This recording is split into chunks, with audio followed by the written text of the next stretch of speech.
PD. Aujourd'hui, nouvelle vidéo sur la musculation et ses effets sur la croissance. Donc, si t'es un kéké, que t'as 14 ans, que tu commences à fumer pour faire le bad boy MDR, et que tu veux t'inscrire en salle, et bah cette vidéo est faite pour toi. Les vrais diront méthode l'a fait, les jaloux diront Photoshop, MDR. Bon, alors je vais commencer par un sommaire. Pourquoi aurait-on que la musculation arrête la croissance? Est-ce que la musculation arrête-elle réellement la croissance? Et on va finir par une conclusion au KLM, tu vois. Donc, en premier lieu, pourquoi autant que la musculation arrête la croissance? Bon, déjà, il y a plein de théories loufoques. Donc, la première, donc le muscle est rattaché au ligament, il va empêcher la croissance de l'os parce que vu qu'il est trop fort, il fait une trop grosse résistance à l'os, donc l'os il peut pas grandir. Et c'est n'importe quoi parce que déjà le muscle il peut s'étirer et c'est le principe des étirements. Donc, de la merde, au shot, ciao. Ensuite, euh, la mauvaise exécution des mouvements, donc ça peut venir de l'ego lift souvent, ego lift du débutant, donc il va vouloir soulever plus que ce qu'il peut, et qu'est-ce qui se passe? Bah tu fais un mouvement dégueulasse, et qu'est-ce qui se passe quand tu fais un mouvement dégueulasse? Bah tu te blesses, et c'est ce qui peut arriver, notamment quand on prend des charges lourdes. Donc les charges lourdes au-dessus, à partir de 100 kg environ, ça va appuyer sur notre colonne vertébrale et il va y avoir une trop forte pression sur les vertèbres et ça peut causer une hernie. Donc je vais prendre cette blessure puisqu'elle est très répandue au milieu de la musculation et c'est vraiment une blessure très dangereuse.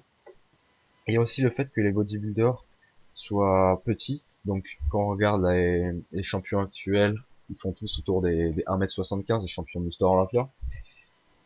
Et faut savoir que quand on est petit, soulever une barre de 100 kg c'est plus simple que quand on est grand en fait. Et on fait le sport où notre génétique est la meilleure. Donc maintenant, je vais parler de l'hernie discale, donc la blessure la plus dangereuse. Donc la plupart du temps, elle est faite au squat et au soulevé de terre.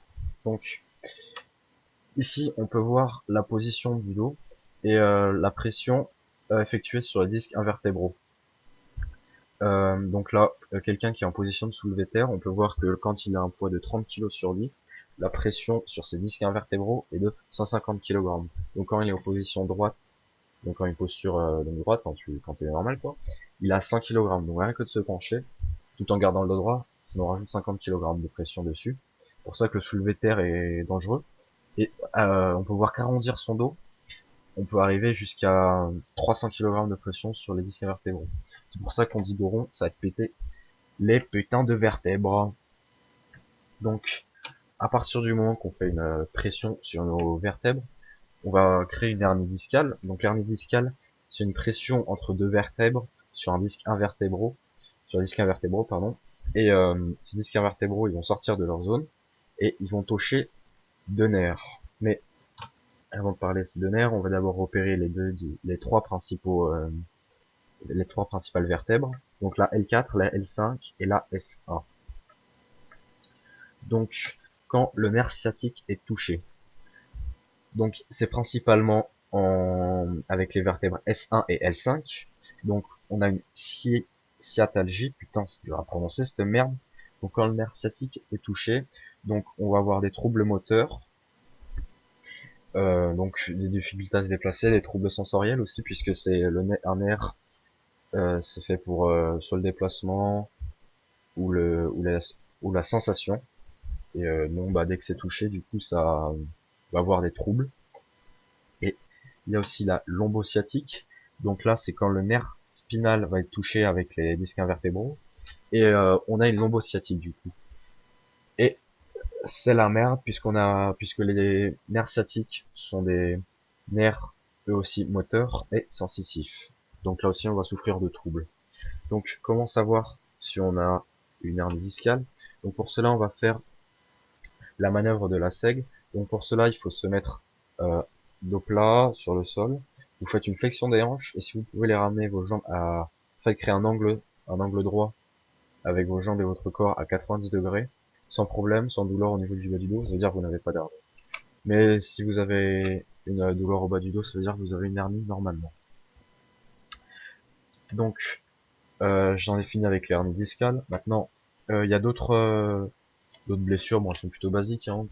Tendinite, déchirure musculaire. Bon, ça c'est dans tous les sports, hein. mais ça peut être symptôme de surentraînement. Donc Jonche a fait une vidéo sur le surentraînement, je vais pas m'attarder dessus, hein. Allez la voir si ça vous intéresse, sinon bah zappez.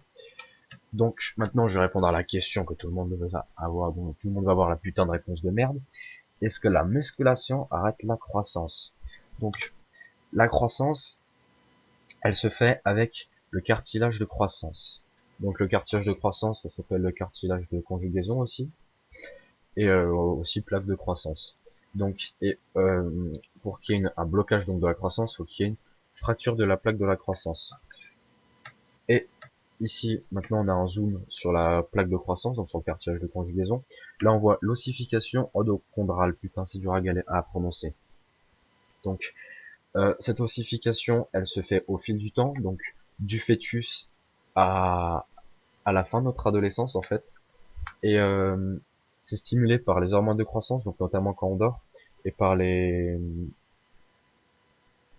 hormones sexuelles, notamment l'androgène et putain, le stéroïde masculin, là, bordel de queue.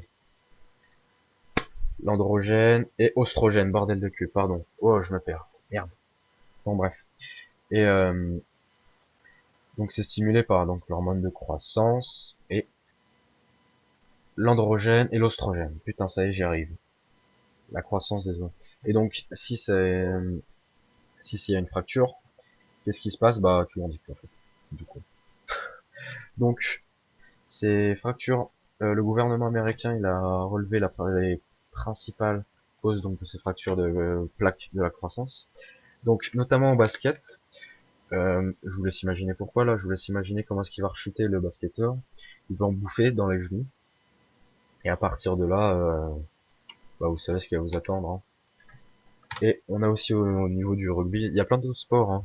Ça peut être aussi de la boxe, des coups qui atterrissent mal au mauvais endroit, bah ça peut vous foutre KO en fait.